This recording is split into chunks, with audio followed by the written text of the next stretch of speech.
जय हिंद दोस्तों। दूसरे वीडियो में आपका स्वागत है। आज मैं आपको चेस के बारे में थोड़ा और बताने वाला हूँ और चेस के बोर्ड और हमारे पीसेस के बारे में। सबसे पहले मैं आपको बताना चाहूँगा एक आम चेस का बोर्ड कैसा दिखता है। उसमें 8x8 के टोटल में 64 स्क्वायर्स यानी 64 खाने होते हैं, 32 ब्लैक के और 32 वाइट के। एक और चीज़ याद रखने लायक है कि जब भी आप चेस बोर्ड के सामने बैठें हमेशा ये याद रखिएगा कि आपकी दाहिने हाथ की तरफ यानी आपकी सीधे हाथ की तरफ राइट हैंड साइड पर एक वाइट कलर का स्क्वायर होना चाहिए। चाहे आप उस तरफ बैठे हों तब भी एक वाइट कलर का स्क्वायर होना चाहिए दाहिने हाथ पर, और चाहे आप इस तरफ बैठे हों तब भी एक वाइट कलर का स्क्वायर होना चाहिए दाहिने हाथ पर। इससे आपके पीसेस ढंग से सेटअप होंगे। आगे बढ़ते हुए अब मैं आपको हमारे सारे गोटियों के बारे में बताऊंगा। सबसे पहले आता है अपना प्यादा। हर साइड को 8 प्यादे मिलते हैं और इन प्यादों की चाल एक बहुत ही कमज़ोर तरीके की चाल होती है। प्यादे सिर्फ सीधी दिशा में चल सकते हैं। स्टार्टिंग पॉइंट पर अपने स्टार्टिंग पॉइंट से प्यादे जो हैं वो 2 कदम ले सकते हैं। चाहे गेम में जिसकी भी चाल हो, प्यादा अगर अपनी स्टार्टिंग पॉइंट पर है वो 2 कदम ले सकता है। उसके बाद प्यादा सिर्फ एक एक कदम आगे बढ़ सकता है। जो प्यादा होता है अगर उसके सामने एकदम एक दुश्मन हो तो प्यादा उसका कुछ नहीं बिगाड़ सकता, परंतु अगर शत्रु ऐसे साइड में हो या फिर शत्रु ऐसी तिरछी दिशा में हो तो प्यादा उसे काट सकता है, उसे कैप्चर कर सकता है। अब हम आगे बढ़ते हैं हमारे दूसरे पीस पे जो है अपना हाथी। तो जो हाथी होता है उसे इंग्लिश में हम लोग रुक कहते हैं, ROOK। जो प्यादा होता है उसे हम लोग इंग्लिश में पॉन कहते हैं, PAWN। एनीवे आगे बढ़ते हुए तो जो हाथी होता है उसे हम इंग्लिश में रुक कहते हैं और ये रुक 4 दिशाओं में चल सकता है, आगे पीछे, लेफ्ट और राइट। तो जो रुक होता है वो एक बहुत ही ताकतवर पीस होता है। वो दुश्मनों और दोस्तों के ऊपर से कूद नहीं सकता।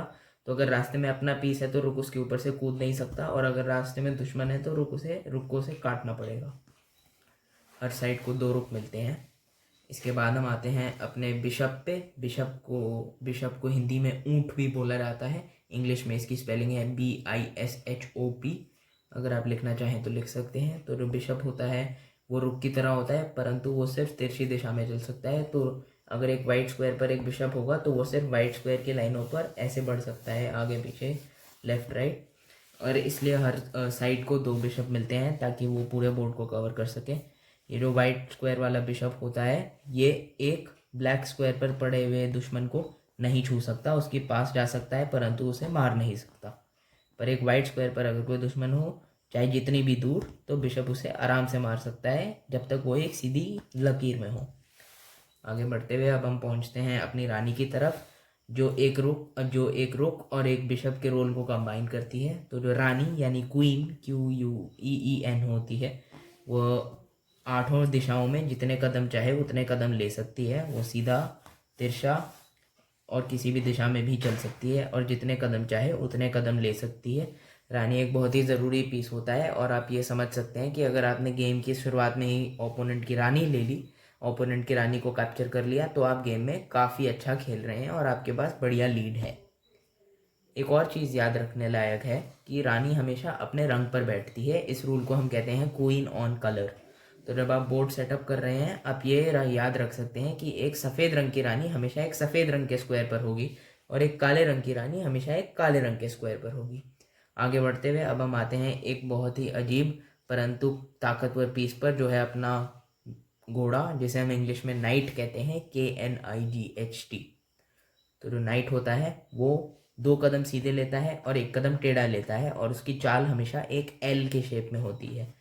तो यहाँ से नाइट ऐसे L के शेप में 1 कदम टेढ़ा और 2 कदम सीधे ले सकता है। ऐसे ही नाइट ऐसे शेप में भी चल सकता है, 1 कदम टेढ़ा और 2 कदम सीधे। नाइट ऐसे भी चल सकता है जिस तरीके से उसके उसके 2 कदम सीधे हों और 1 कदम टेढ़ा हो, जैसे ऐसे।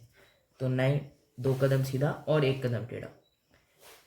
जो अपना नाइट होता है वो दुश्मनों के ऊपर और दोस्तों के ऊपर से जंप भी कर सकता है। तो अगर हमारे 2 पीस ऐसे रखे हों और नाइट को इस पीस को मारना हो तो हमारा नाइट इन दोनों के ऊपर से कूद कर इस तीसरे पीस को मार सकता है।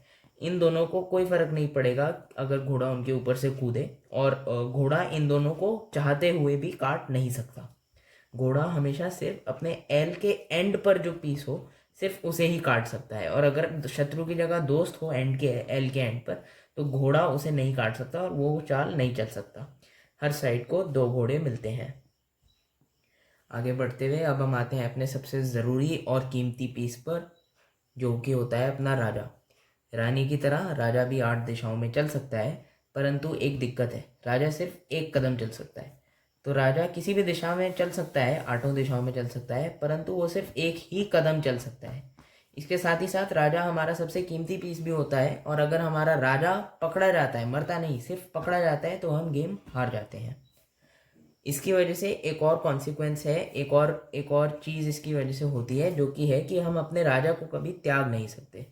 मान लीजिए अगर हमारे पीसेस ऐसे हों और हमारा राजा इधर हो और हमारा एक प्यादा ऐसे हो, तो अगर हम चाहें तो इस इन दोनों प्यादों के सामने हम अपनी रानी को त्याग सकते हैं। तो इस रानी को इधर लाकर हम इसे अपने प्यादे से दुश्मन के प्यादे से कटवा सकते हैं, या फिर इस प्यादे को आगे बढ़ाकर हम इसे अपने दुश्मन के प्यादे से कटवा सकते हैं।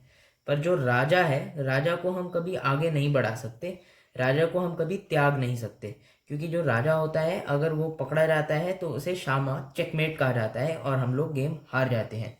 इसलिए राजा को एक दुश्मन के पीस के सामने ले जाना ही गलत माना जाता है, और अगर आपका दुश्मन या फिर आप खुद ऐसा करें तो उस मूव को वापस लेने की अनुमति दी जाती है और उसकी जगह आपको कुछ और चलना पड़ता है। तो दोस्तों, इसी के साथ हमारा दूसरा वीडियो ख़त्म होता है। मैंने आपको बोर्ड का बेसिक स्ट्रक्चर और हर पीस के बेसिक रूल्स समझा दिए हैं। आगे चलते हुए मैं आपको इन सब के बारे में और डेप्थ और डिटेल में बताऊंगा। देखने के लिए धन्यवाद। जय हिंद।